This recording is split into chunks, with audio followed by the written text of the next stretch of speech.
Good afternoon, everyone. I'm Jenny Phillip, Chief Strategy and Innovation Officer here at the Greater Houston Partnership. Thank you all for joining us this afternoon for a discussion on racial equity in education. This is the second webinar in our 5-part series for the One Houston Together initiative on racial equity. And it's every Tuesday at noon from September. And last week we kicked it off with a conversation with Dr. Melanie Price from Prairie View A&M. And thank you for those who attended or watched that, the recording that was posted on our website. But for those who listened and for those who don't, it's a conversation that barely scratched the surface on a really complicated, complex topic. But hopefully, we left with new perspectives or even new ways to take action on the issue. And so there were also a lot of questions by attendees, and we anticipated that, on how race, racism, systemic or individual, exist in the education system. And we all know how critical that is addressing in terms of being able to advance education and quality education for everyone. And so, this discussion today is focusing specifically on racial equity in education. Obviously, there are many more topics that you can apply that lens towards. Next week, for example, we'll be talking about health. Then week after that, we'll be talking about developing equitable communities. But for the purposes of today, we'll be focusing on education. And I am delighted to bring together this panel to discuss this issue. First we have Ruth Lopez-Turley, who's director of the Houston Education Research Consortium. We also have Michael Love, Assistant Superintendent of Career Readiness at HISD. And I have already thanked him and apologized for having to do this on the first day of school. So appreciate him being here. And Marvin Pierre, the Executive Director of 8 Million Stories, this phenomenal nonprofit in Houston that I encourage you all to Google and look into after the webinar. And our moderator, Delicia Jones, who is the Chief Strategy and Investments Officer at Good Reason Houston, another local nonprofit that services many of our local school districts and supporting them to provide high quality seats for students in Houston. So welcome everyone. Thank you all for being here. And I will turn it over to Delicia to kick it off and start the conversation. Thank you all. Great. Thanks, Jenny, for having us today and for hosting such an important conversation. And thank you, Ruth, Marvin, and Michael, for carving out time as well. We're really excited to dig into this conversation. So to start, I think it'll be great to just ground ourselves in the current state of education and racial equality or inequality in Houston. So my first question is to all of you, which is, what do racial inequities look like in our education system in Houston specifically today? And what's perpetuating these inequities? Ruth, maybe we'll have you start us off. Sure. Thanks, Delicia. I just wanted to start off with a very brief definition of inequities, just because sometimes we use slightly different meanings for that word. But when I use the word inequity, I'm referring to when there's a difference between what a student needs and what they actually get. So if we're saying we want to distribute educational resources in an equitable manner, what we mean is that we're trying to give students what they need. And the reason why I want to mention that briefly is because it's different from equality, which suggests that you're giving everyone the same thing. But when we're aiming for equity, educational equity, we're actually aiming to give students what they need, which is not necessarily the same thing. Some groups of students need more than others. Having said that, yes, there are huge educational inequities, but I want to be very careful to not play the blame game, but instead just say this is part of larger structures that have to do with how our state is set up, how our federal government is set up, also locally, what we're doing here as well. But all that to say that all of those levels have a huge impact on well-documented educational inequities. So to give you one brief example, at the state level, the amount of per pupil funding that our students receive, I would say, is inequitable in the sense that if you determine first, or you estimate how much funding students actually need. So for example, if we look at the amount of funding that our poorest students, like the poorest quintile of students in the state, how much funding they would need to achieve national average outcomes, we would basically need to more than double the amount of funding that the state is providing the students.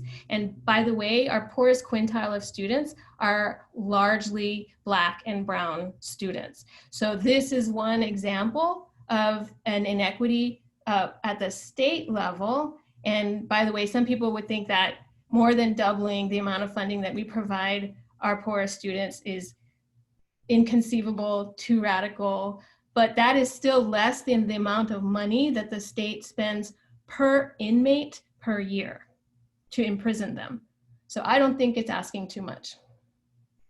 Marvin, what might you add to either how you define racial inequities or what those inequities look like in Houston right now? I think similar to around the funding piece, but more so also looking at a lot of our, most underperforming schools, especially in our most underserved communities, don't have enough qualified or diverse experienced teachers helping to lead the work in educating our young people. And so I think there needs to also be another area of focus in terms of ensuring that all of our children, including those in most need, have adequate to the most qualified and experienced instructors to actually really help close a lot of the achievement and learning gaps that many of our kids come to our schools with.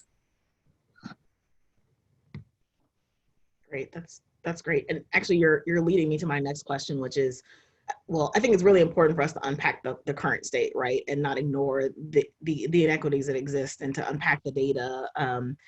And we also want to be forward looking to think about, well, what are we going to do to address these inequities? So Ruth, I would love for you to start us off in talking about what is currently being done to start to address these inequities, and what outcomes are we seeing? And Marvin, you just spoke to some things around the quality of teaching, right? And the access to resources, right? But let's unpack that a little bit more. So Ruth, why don't you go into a little bit more detail about what's being done to address these inequities? Sure. So Sarah, if you could help me out by going to the equity project slide. I just wanted to show you all just a very quick overview of one particular project that we're doing, that HERC is doing together with HISD at their request, actually, where HISD asked us to take a look. It's the next slide.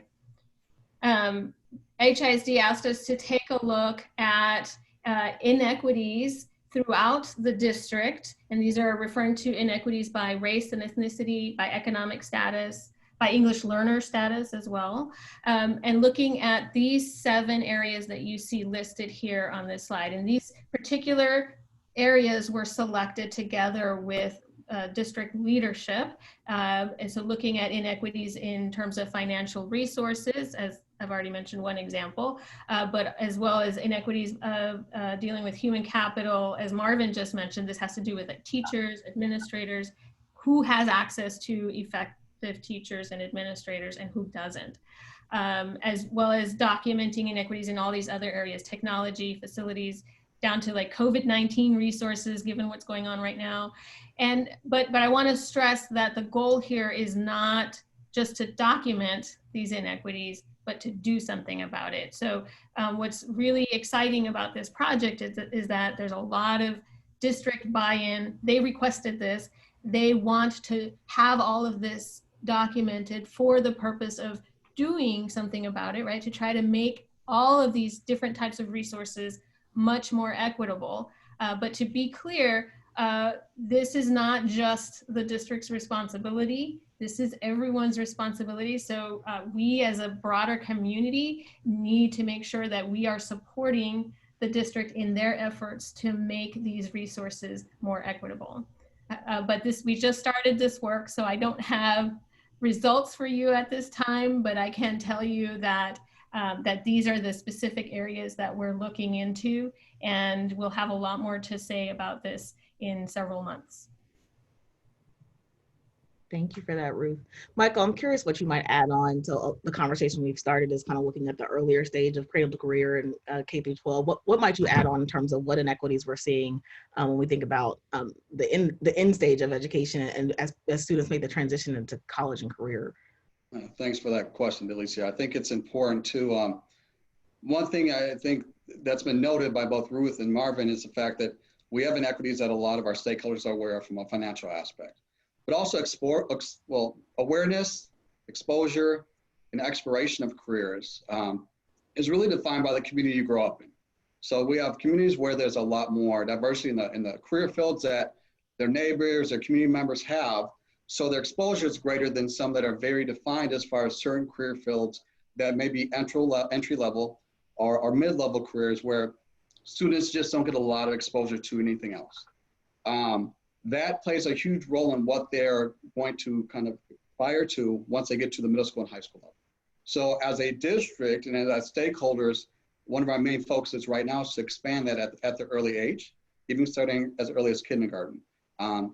Without that, I think awareness, we bottleneck our students into kind of looking at it from a very glass half full standpoint where they're defining success differently than students who may have other exposure or more exposure and kind of have an educational idea of what it will take to get to a certain point as far as a career, as far as post-secondary enrollment and success, but also even credentialing, which is an option, especially in the Gulf Coast region, to set themselves up for success as far as a career field. So that's one area where we need to just do a better job of. We've kind of put some initiatives in place to address that.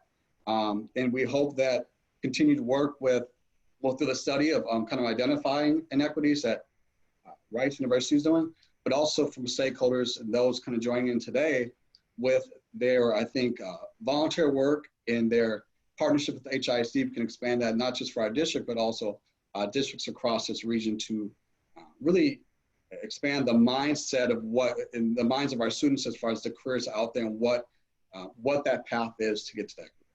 Great. Thanks so much for that. Before we continue, I actually want to take a step back and get us aligned around some common language. So my question, and I'll start with you, Ruth, and then obviously Marvin and Michael, feel free to jump in. Can you define for us what the achievement gap is? When do we start to see it form? Does it widen over time? Just give us a little bit of grounding on that so we can unpack that a little bit more. Sure, great question. So the achievement gap, or gaps, I should say, it actually starts before school starts. So we can't just blame it on the schools. The schools obviously play a role in maintaining or exacerbating the gaps, but they start before students enter school. There are lots of research studies that document that, that even like the vocabulary that children are exposed to, big differences there. Often that's based on economic status or the education levels of their parents, and those kinds of things. But what we find in general is that the gaps there's sort of a cumulative effect. They tend to get a bit larger over time. However, the gaps tend to get especially large over the summertime as opposed to during the academic year. So that does suggest that schools are doing something to at least limit the growth of those gaps in general. But having said that, there are still lots of reasons to be concerned about what is happening with these gaps, especially once we take a step back and look nationwide at the big picture. And so in fact, Sarah, if you don't mind, if you could put up the big scatter plot. There's a set of researchers at Stanford that created a scatter plot of all the school districts in the country, or all the larger school districts in the country, so that over 11,000 school districts. And this is what the scatter plot looks like. Over 215 million test scores actually went into the creation of this one scatter plot.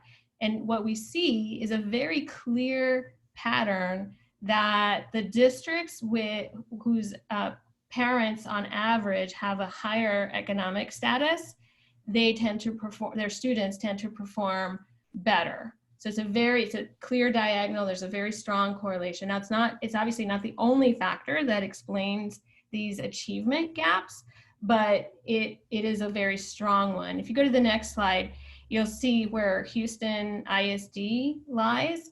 By the way, the size of the circle represents the size of the district. And you can see that in Houston ISD, we're actually, the students are performing about as expected given their average socioeconomic status, right? So that's, but still that's about 0.5 grade levels below national average, but that's more or less as expected given their status.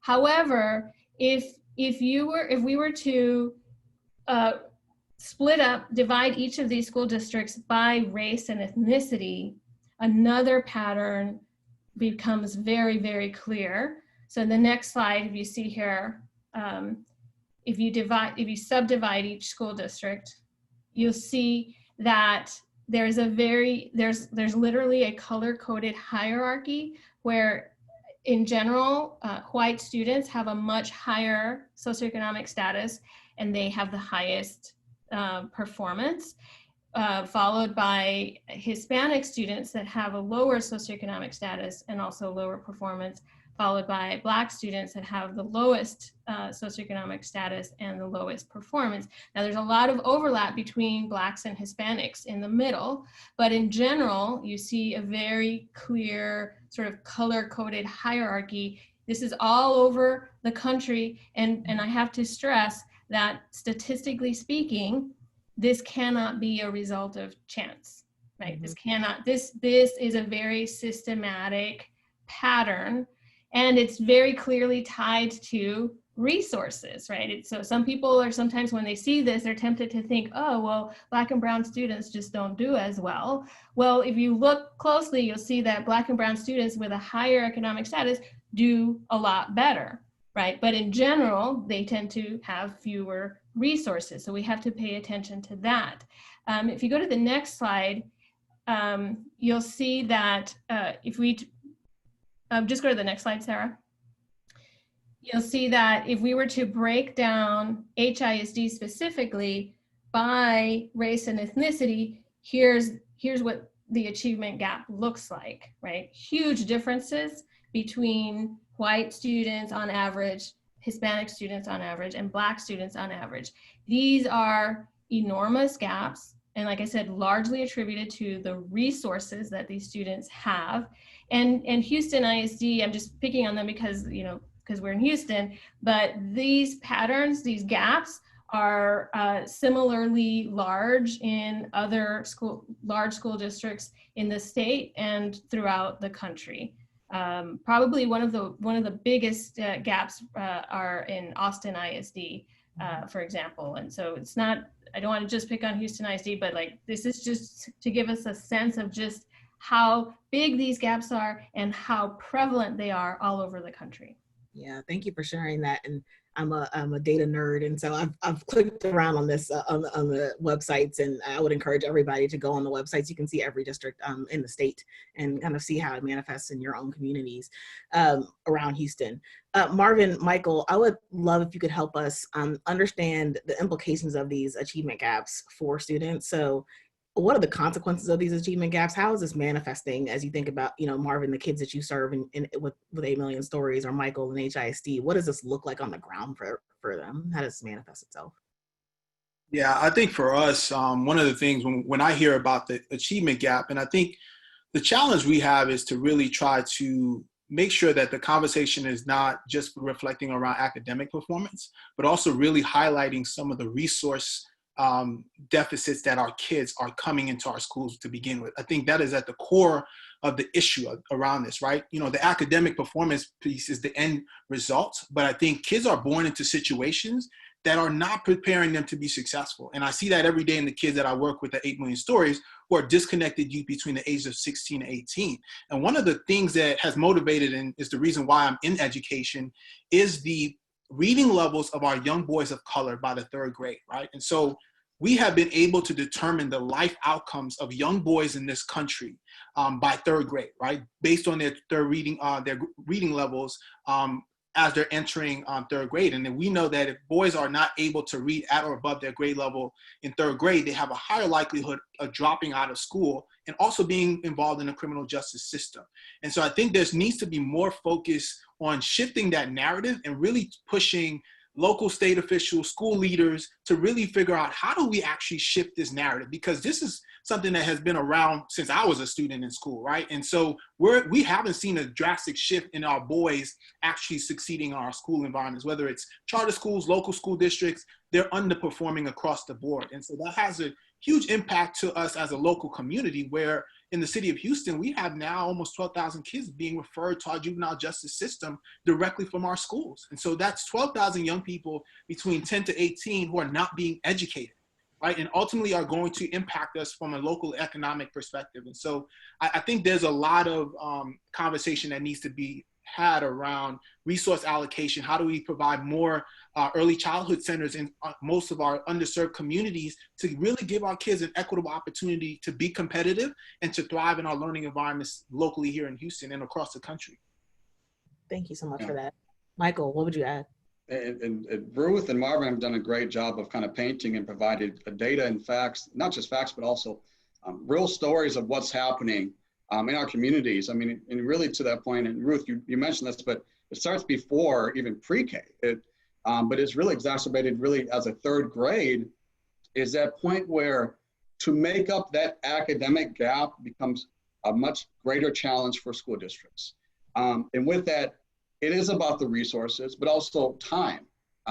We need almost extended time to provide them the learning opportunities to then make up that gap. And sometimes we just may not have it in a traditional school day. But one thing though, a silver lining that we've kind of found and kind of noticed over the last few years, especially, is the fact that a lot of students, if they have something that they connect with, and a lot of times we hope that is through their career-focused programming, that's what drives them to come to school every day.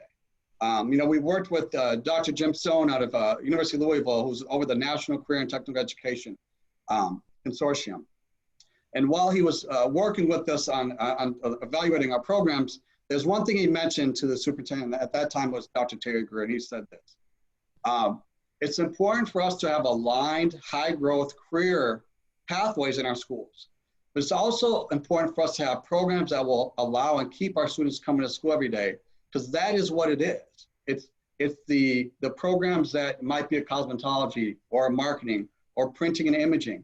But we need to ensure we at least expand those opportunities for our students, connect it to a career, and also allow them to leave with some industry recognized certification that will at least be the entry point into a career field for them. Districts are, in the state of Texas, we're spending a lot of money and time on this. But we have to ensure that we align it to our communities and connect it to something that they can relate to. And that also comes to a point that goes to a point that Marvin brought up, and that the cultural aspect of educating students and relating it to something that they connect with in their community. And that's where I think we've had to kind of brainstorm around that to ensure we build it into all of our schools in some capacity. Because if they don't connect to it, it doesn't matter what we provide them, the likelihood of them going into that career field is very low if we do not train them and allow them to see themselves in that career field once they leave high school. Mm-hmm. I want to go back to something that you said, Marvin, that really struck me, which is that we have, more than 12,000 students being referred directly to the criminal justice system from school systems. Can you unpack for us what the school to prison pipeline is? Why does that exist? How is it affecting a student's education and their longer term trajectory, right? So it's not just about what happens when they're 18 in the school, but what happens after that as a result of that pipeline. Yeah, so essentially, just kind of giving a broad overview of the definition, is essentially how school discipline policies criminalize student behavior, right? So things that when we were in school, if you had a fight, maybe you got suspended. If you said something inappropriate, it was a detention. Nowadays, depending on the type of school and what policies are in place, students are finding themselves inside of a juvenile detention facility, or depending on their age, a Harris County jail. And so, when we thought about, just bringing more perspective to the work that we're doing at 8 Million Stories and why we started was to actually disrupt the school to prison pipeline. We learned that, as I mentioned earlier, 12,000 kids are referred a year between the ages of 10 to 18. And what was even more concerning about that was that those referrals are for nonviolent offenses, almost 40% of them. And things that should actually be handled in-house within schools are now being asked to be handled by juvenile probation and other juvenile facility reform programs. And the challenge with that is that when a young person spends anywhere from 3 months to sometimes 2 years or more in a detention facility, you are essentially disconnected from a traditional learning environment, right? So you're not in an environment that is really positioning you to actually, that promotes learning. It promotes survival, right? And so I'm not learning to, advance my academic skills. I'm learning how to survive in this environment until I'm no longer in this situation. And so when kids are now being transitioned into communities, back into their communities, they're trying to re-enroll into schools. I'm over age and I'm undercredited, right? And so, many schools identify that as a challenge, right? To close that learning gap, knowing that you have many other issues at play. You might be involved in a gang, or you have learning disabilities. Those are additional challenges that present themselves in order for young people to get back on track to graduating from high school. And so as a result, most of those kids are not having success getting back into their traditional schools for various reasons, right? And we know that our school districts and schools have become savvy at keeping kids out, right? Just making it really difficult for students to re-enroll. And ultimately what happens is that young person is back in a detention facility within a span of 3 months, right? Our recidivism rate here in Harris County is relatively high, right? And so, terms of life outcomes, I'm disconnected from school. I have no access to meaningful employment.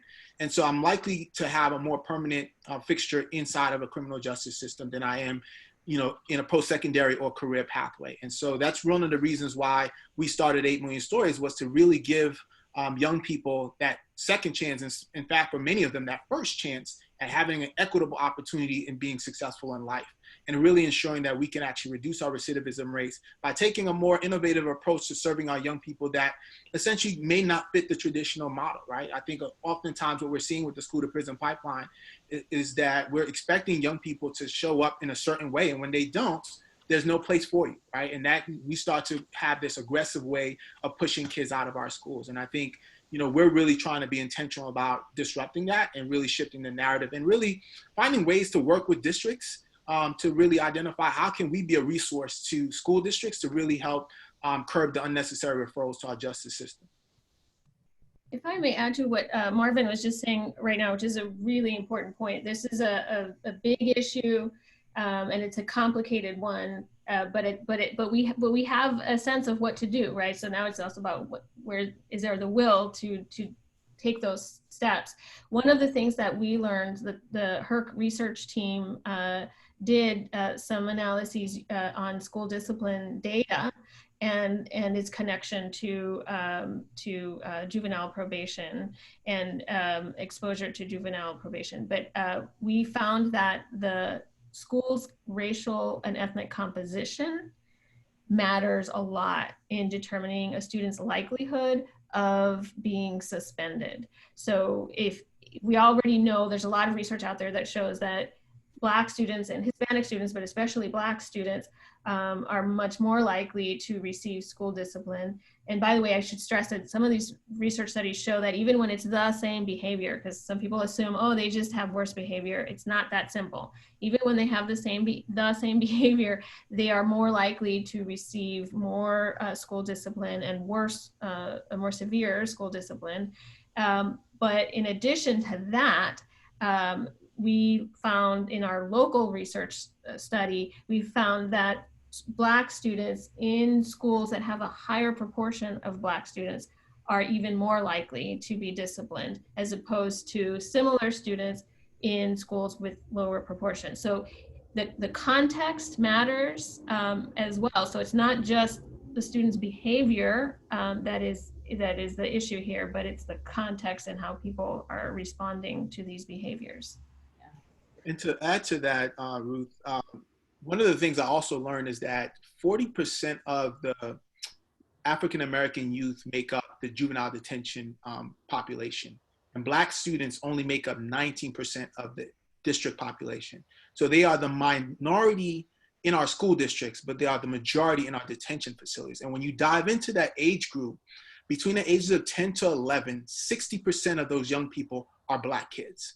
And so we have a really, really big issue on our hands locally in Houston in terms of how we're educating Black youth and how we're responding to their needs. Right now, the data shows that we are not able to serve Black children. And so I'm often, questioning, like, what does that mean for a Black family, right, that is enrolling their students in a local school district and asking the question, is my child going to end up in a post-secondary education institution, or they're going to end up in the juvenile justice system, right? And so we have to make that question, a lot easier for our parents to answer moving forward. And I think we have a lot of work to do in this area. Mm-hmm. Those are really meaningful insights.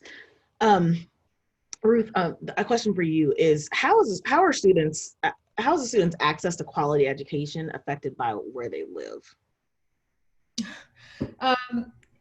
So let's see, Sarah, if you can help me out by pulling up the map slide. There's a Harris County map of all the school districts in Harris County. And this map shows the racial and ethnic composition of our school districts in the county. There it is. And another very clear pattern shows up.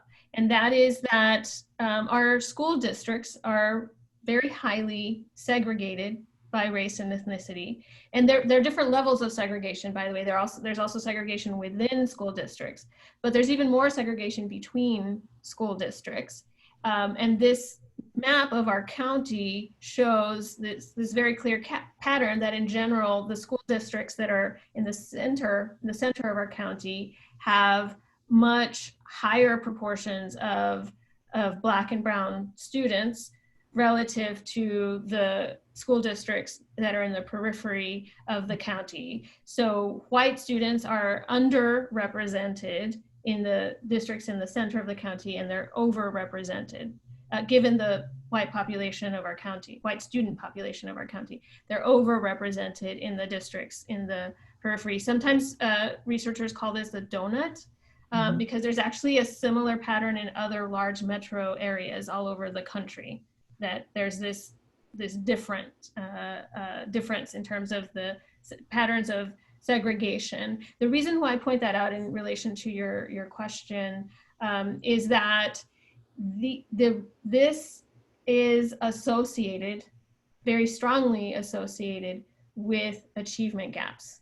In fact, some researchers suggest that this is perhaps the strongest predictor of achievement gaps, but it's not. But I want to be careful, because it's not just segregation per se, but it's rather the fact that segregation almost always, not exactly always, but almost always, segregation leads to the concentration of poverty in segregated schools.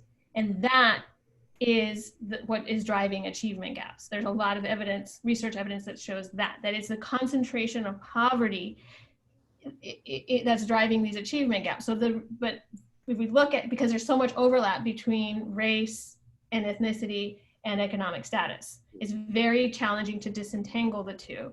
Mm-hmm. Having said that, this is an example of something that there's a lot of research evidence that shows that this is a problem. And if we're serious about addressing the achievement gaps, we need to get serious about addressing this concentration of poverty that so many of us seem to be okay with, not even just okay with, but we're explicitly making decisions about where to live and where to send our kids to school, that those decisions are supporting and maintaining and even exacerbating these patterns. So we have to be very aware of that. And when you asked earlier, Delicia, about what are we doing about inequities, and I mentioned, an effort that we're involved in right now, but this is a blatant example of something that we're not addressing at all. I have not seen any serious efforts to address these patterns where we have very high concentrations of poverty in specific schools and specific school districts. So if we want to help students out, it's always going to be an uphill battle. If we put all the poor Black and brown students in the same schools, that of course is going to be more challenging to truly help them. And if you don't mind, I want to add to this, you know, because this expands way beyond Houston. This expands almost every urban area in the country.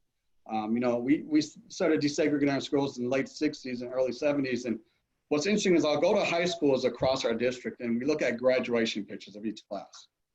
And you'll see a stark difference, a drastic difference in the graduating class from, let's take a Waltrip High School where it's majority of white graduating class. And you see a slow integration and then an abrupt change in the demographics. And that reflects our country kind of as far as housing and other things that have now impacted our schooling. And it's almost a question, is it a chicken or the egg? So from a programming standpoint, one thing we always discuss and people say is, well, if you offer the same programs, maybe that will change the desire for families to move into certain areas, especially if they're high academic rigor. But we've done that around HIC. We've expanded our APIB dual credit options across almost all of our schools, especially our high schools, so that if a family were to kind of compare the two as far as just academic options, they're becoming more similar.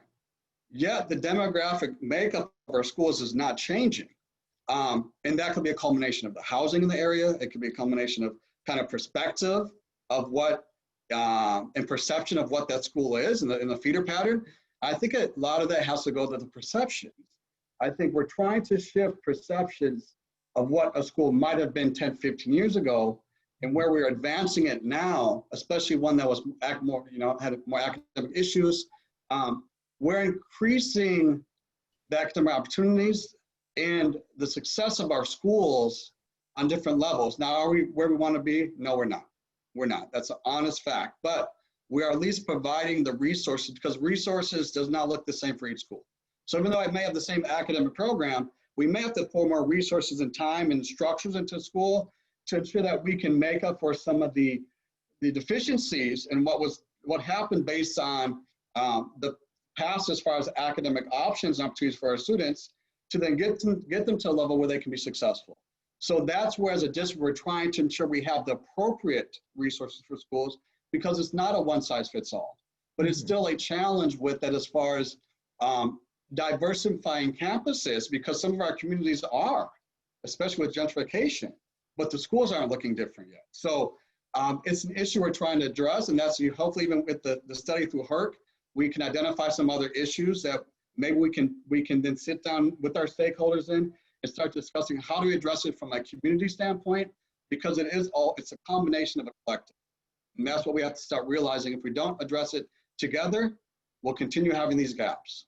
Yeah, I think your point actually is a perfect synthesis of where Ruth started us in terms of the need for equity, right? And actually mapping resources to need versus the one size fits all approach. So I think you brought that around really well. To wrap us up, can you all share with us what are some of the ways that we can take what we've learned today to really help address racial inequities in education? Let's start with you, Marvin. Yeah, I just think we need to really find more ways for us to really create platforms like this to really have the conversation. I find oftentimes just talking to key stakeholders that a lot of this information that we're talking about today is new to them. And I think that's problematic. I think we have to really create more forums to really have these conversations and not have them exist in silos. I think that's, when we think about education, everyone's like, well, that's just the school district's problem. And it's really not. It's everyone's problem, right? The more our kids are educated, the more we're building a robust local economy in Houston. And I think that's critical when we're looking at a lot of these job gaps, skill gaps that we're needing to fill with our young people that are, currently in our school pipelines. And so I think just creating more forums, I think, is important. And, I think the next step, I think would be really helpful is to look at our discipline policies at a district level and really start to create more equity around how we're servicing all of our children, right? If we want to have all of our kids have access to a quality education, it starts with, really looking at our policies from an equitable lens and really ensuring that it's not just lip service that we're giving and buzzwords that we're sharing in our spaces. It's actually things that are living and people can actually see happening on the ground in our schools. Mhm. Thank you, Marvin. Ruth. I agree. Like we do need to take further steps in just making sure that everybody is aware of these problems, because there are some people that are more aware and others that are less aware, but that can't be an excuse to do nothing, right? We have to make sure that we're taking those steps. But in addition to awareness, in terms of actually doing something to address these huge issues, I think that we need to address educational inequities at all levels simultaneously. So at the local level, at the regional level, at the state level, and even federal level, all simultaneously. So I've mentioned more about the local level just because that's where our research tends to focus on. But I have to say that this last issue that I just talked about how we separate ourselves in general, that is a big one. And that's, sometimes people ask me, as a researcher / mom, I'm also a mom, right? And so I understand why people make the decisions that they make because they're trying to do what's best for their kids.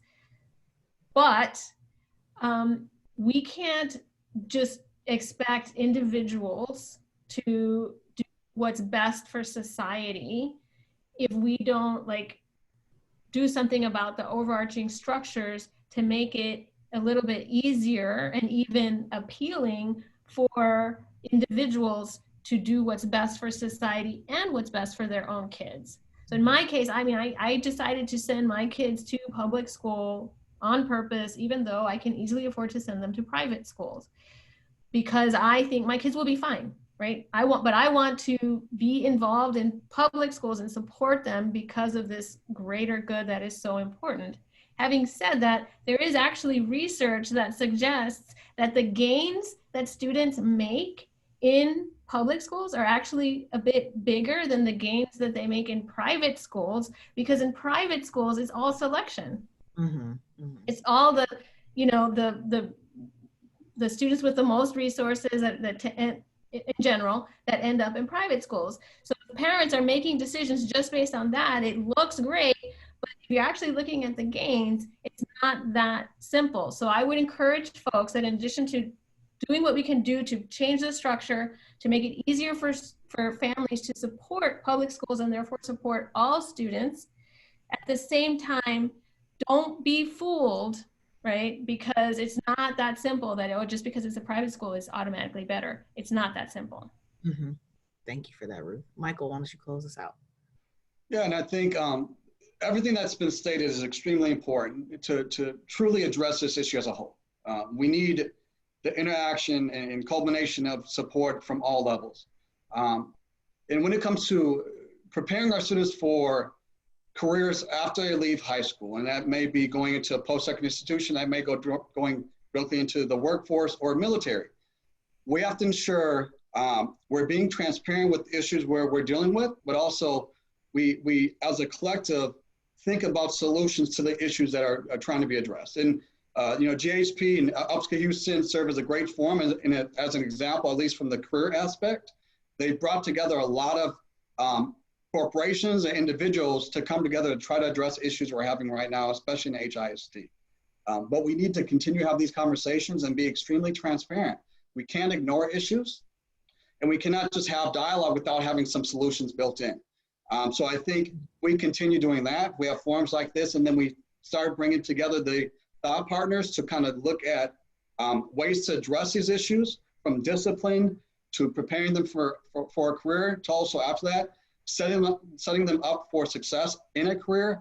I think if we can do that, we'll be much better prepared to address the poverty and the crisis we're having with even the workforce being prepared to go into the careers that are in need and in demand right now, end up tomorrow. So thank you all so much for helping us get this conversation started, knowing that it's not where it's going to end, and we know we need to take action and do something about where we are today. Appreciate you all. Yeah. Well, Delicia, thank you for moderating this part of the question. And we have quite a few questions from the audience that you could bucket in some broad categories.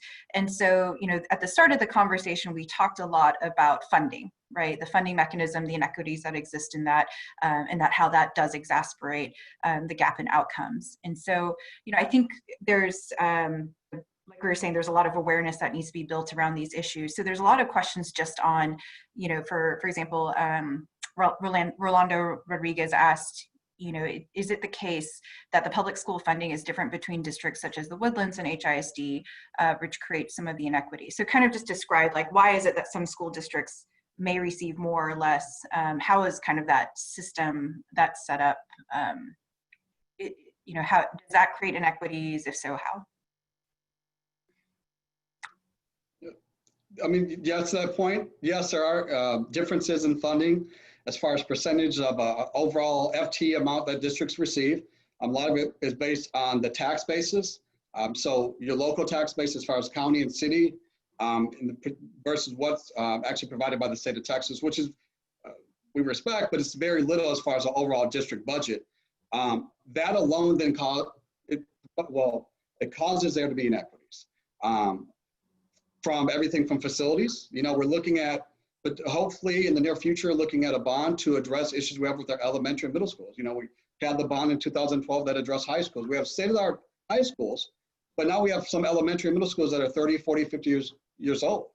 So all that plays a part in kind of the funding, and also then either closing gaps or maintaining, sometimes increasing that gap based on the resources and the sources of funding, and how as a state and as a district, we receive funding and collect those funds to provide education.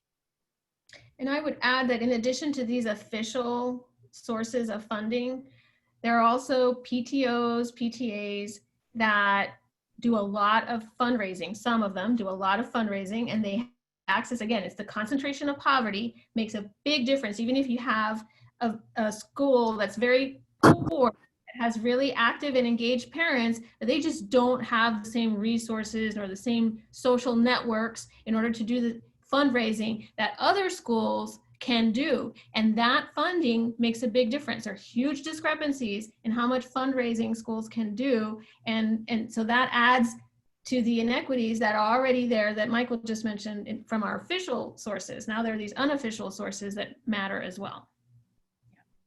And, building off of that, you had mentioned that we would need double the funding to address these inequities as a result of what's in place from public funds. But, Pierre Linden's asking if we need double the funding for equity, and if less money will come from Austin, what should be done in such an economically challenged environment? And there's quite a few questions here related to, what are those actions that we can take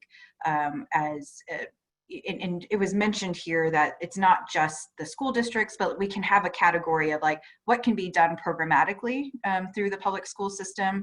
And then there's also separately like what can be done as a community to address some of these gaps. We need to advocate on behalf of our students, especially at the state level. Given the economy, I know that they're going to have to make some significant budget cuts, and of course education is a big portion of the state budget. So it's understandable, but I feel very strongly, of course, that we can't do that because it's only going to make things worse. Or it's like we're shooting ourselves in the foot if we cut the budget in terms of our education, and that's just going to make our economy worse in the future. So I understand why the temptation is there, but I would say we need to advocate, talk to our state legislators and advocate for not cutting our education budget. I think what Ruth just said is extremely important. I also think about looking at it from a public-private partnership and trying to provide for our youth and children across our communities. Stan Merrick and Merrick Brothers Construction serves as an example.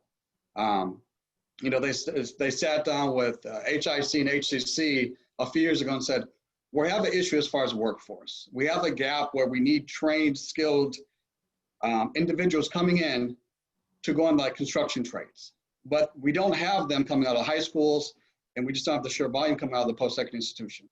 What could be done, and how can we address this issue so that we can at least start closing this gap as far as employment?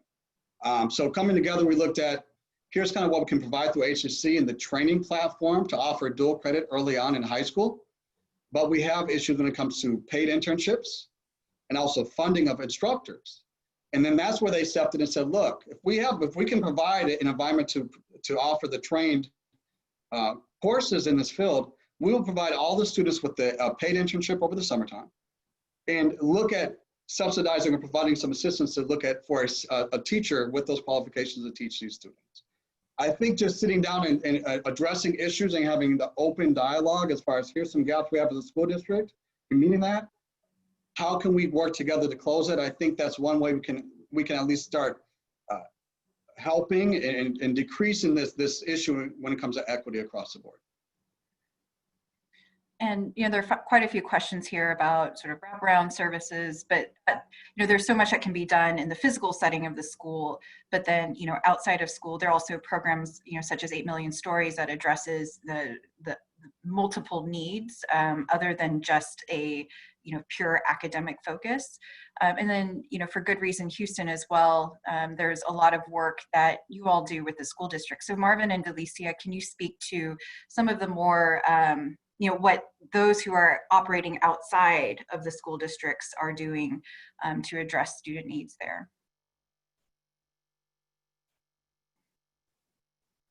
Yeah, our work is mainly focused on really taking a holistic approach to the work. I think one of the things that we learned through our work at 8 Million Stories is that, just providing a space to provide academic services is not enough, especially for our disconnected young people. And one of the things that we learned was that creating a space of connection was one of the critical foundations for actually being able to engage them in all of the additional services that we provide, right? And so really trying to address and provide a space for our young people to plug in a very authentic way where they're not being asked to conform to, certain environments, right, that don't really allow them to operate in their, or speak in their truth, or operate in their truth and be their full authentic selves. And I think that's one of the things that has made young people who, for most of our kids who come to us, their average age is about 17, and the last grade they've completed is 7th grade. And so many of our kids have not even stepped foot in a high school. And so, structure and all of the formal things that go into a traditional setting, a lot of our kids are not accustomed to that. And so we really have to take an innovative approach to really figure out how to engage them. And most of it focuses on the social emotional components that is critical to engaging them. And I think that's at the core of our work. And the academics also really is intentional in making sure that the work that we're putting in front of them is relevant and they can actually make connections to them from a cultural lens, right? If there's things that I can't identify with, it's really hard for that content to stick. And so we're really intentional about making sure that our kids can identify with the things that we're putting in front of them. And then also, as Mike talked about, the vocational training and the partnerships, and really spending a lot of time with employers and really talking to them about this issue and the population that we're serving, I think is a really positive step in the right direction, because, they're not having to do the guesswork. We're telling them, here's the challenges and here's what this type of programming and partnership needs to look like to fit the needs from the students and also the employers' standpoint. Sure. From the good reason Houston perspective, our work with districts has really been focusing on going deep on the data, right? And similar to a lot of the work that Ruth does, but let's unpack the current state of what's happening in districts. Let's understand the equities. Let's bring these challenges to the surface, and then let's think about how we can take bold action to actually solve the challenges that exist. And the actions that school districts can take can range a wide variety of activities, right? There are things that, Marvin brought up at the very beginning around allocation of resources to make sure you have the best teachers in the schools that need, where the students are struggling the most, right? So what does it look like to reallocate your teaching staff in order to accommodate that? Thinking about how you engage families and students directly to understand their needs and what does this quality school look like, and then how do you take those recommendations from the broader community and bring it into the strategies that the districts are leveraging, and then thinking about how do you not necessarily create things from scratch, right? Like these problems do exist across the country. And obviously local context matters, but how can we bring learnings from other places to understand what has worked, what hasn't, so that districts can use that as a starting point for action, rather than, saying we have to create our own approach. Yeah, thanks. And the other, there's quite a few questions about early childhood and literacy, especially, you hear that adage of, up till third grade, you learn to read, and then afterwards you read to learn, right? And so kind of that critical transition point. And so there's one question specifically about Literacy by 3, a program that had been launched in HISD. What kind of impact has that had on third grade reading levels? And then just broadly, kind of a discussion on, what can be done in that critical point and juncture to address, what Marvin had mentioned earlier about not creating that trajectory and into sort of that criminal justice system pathway. And I can speak to the extent, I don't have the data in front of me as far as literacy by 3. I know it's had a marginal impact on kind of some reading outcomes of our students, but I'll be honest, it's not it hasn't got to, we haven't seen the results we would like to see across the board. There still needs to be more done as a school district to address issues, especially early age issues when it comes to literacy and just academic progress. And I know that's going to be a focus of administration coming soon, and they've kind of been analyzing information now to how do we allocate resources properly to address it. I saw an anonymous question about, is it about the money? Is it about the resources? It's about the resources, but it's really truly about how do we ensure that we appropriately allocate resources to address the issues of our students. It's not a cookie cutter approach. Even with similar demographics, there still may be some issues at the student level where we need to have the resources and trained staff to address it. And that's where we're trying to close that gap. Training is important. Removing implicit biases is important.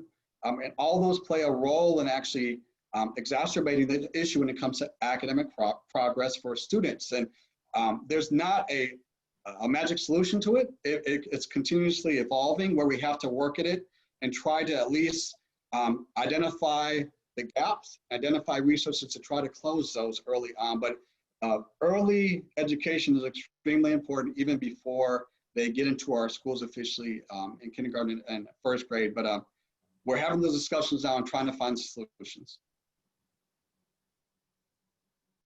I'll just mention briefly that HERC is currently doing a research study on literacy by 3, where we're looking at the specific components of literacy by 3, because it has a lot of different components, and we're doing some analyses to try to identify the most impactful components. We suspect that there are some pieces that are really impactful and others not so much. So we'll provide that information to the district soon. I'll end and wrap up on this one question. It's a big one and it's more of a crystallizing one. But it said, considering how large this challenge is, what would be your top 3 priorities to start to bridge the opportunity and achievement gap? Ruth, you had talked about advocating for the preservation of HB3 funding. So the public school funding that passed last legislative session, that's an executive priority of the partnership, as well as we enter the legislative session, understanding how important that is. You're allowed to reuse that as one of your 3. But, this is such a large, dynamic, challenging issue. So while you all think about those 3, I'm going to flash up a quick slide. There was a question by one of the attendees about showing the Asian population as it relates to educational attainment. So I'll give you some time to think about those 3. I did want to share this slide that we did use from Good Reason Houston data, as well as ACS data, et cetera. But you can see whatever metric you want to pick, here are 4 of them, whether it's third grade reading, APIB participation, grade science, the percentage of population with a post-secondary attainment as 25 to 34-year-olds. These gaps are very apparent. And it's one of those situations where you have to think that it's not by chance, right? And so when looking at these gaps. And I hope this sort of addresses those questions that were being asked about, let's look at the full slate of the population. We want to think about, well, what could be done? So let's go and do a quick round robin to end. What would be your top 3 priorities to bridge this opportunity and achievement gap? I'll start with Marvin. How about that? Top 3. That's a good question. I definitely think we also have to look at this idea around career and college exposure for our most underserved youth. I think our youth, in most of our underserved communities are not being exposed to this until it's kind of like, junior year, senior year of high school, and we're talking about careers. And we know that, on the other side of town, kids who are born into more affordable, better situations are having those conversations a lot sooner, right? And so I think there needs to be an intentional focus on, like, how do we, put careers and, the conversation around, higher post-secondary education and careers in front of students at a lot sooner in their educational experience, Trying to think of some other the other 2 that I would focus on. Well, I noticed that we are at time, so I'll let you guys off the hook. We'll each do 1. How does that work? And I'll fit to Michael. I don't know if Marvin had already taken your answer, because that's kind of right up your field, but. He has, but I think to that point, I think just removing a thought, and I think it's a barrier for a lot of minority populations, especially Hispanic and our African American nowadays more than probably 30, 40 years ago. And that's a thought of academic opportunities is more like a checklist. Okay, I got through this grade. Okay, I'm matriculating onto this. Okay, I graduated. Whereas I think we have those out there who look at it as like, this is my springboard to get myself and my family out of poverty. And not saying that it doesn't transcend race, but talking to youth, they see it as, I just want to get through high school. And it's so much more than that. It is a pillar of removing a lot of generational poverty, and it's trying to convey that message so that they understand it and they use it as a tool for that. And I think that's something that we just need to continue at, because it's becoming very prevalent right now. Ruth? You can stick with HB3 funding if you want. No, actually, I was just going to mention the main one being that I think we need to stop fostering the concentration of poverty in our schools. If we do that, I think we can make a lot of progress. And Delicia? I'm really noodling on what Ruth and Marvin both brought up as we think beyond the academics, and just what are some of the policies that we have in place that are exacerbating these inequities. I think about discipline, in particular exclusionary discipline policies, and if kids aren't in school, if they're not in class, they can't learn, right? So what are the things that we can do to rethink what that looks like as a part of all the other solutions that everyone else raised? Well, thank you all for your time today. Thank you, audience, for your questions, for your attendance, for listening. I hope we all learned something new, and there's a quick poll that got flashed up. If you guys can just do a vote, that'll help us in future programming as well here at the partnership.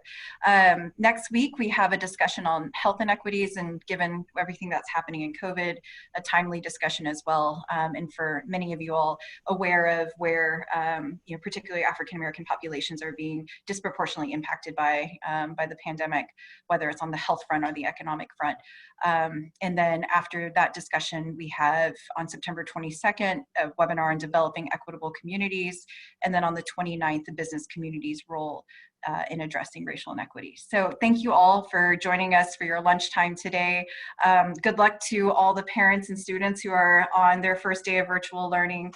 And we hope to see you next week. There will be a recording of this session that will be posted on our One Houston Together website, as well as sent out on the recap. Thank you again to the panelists and the moderator.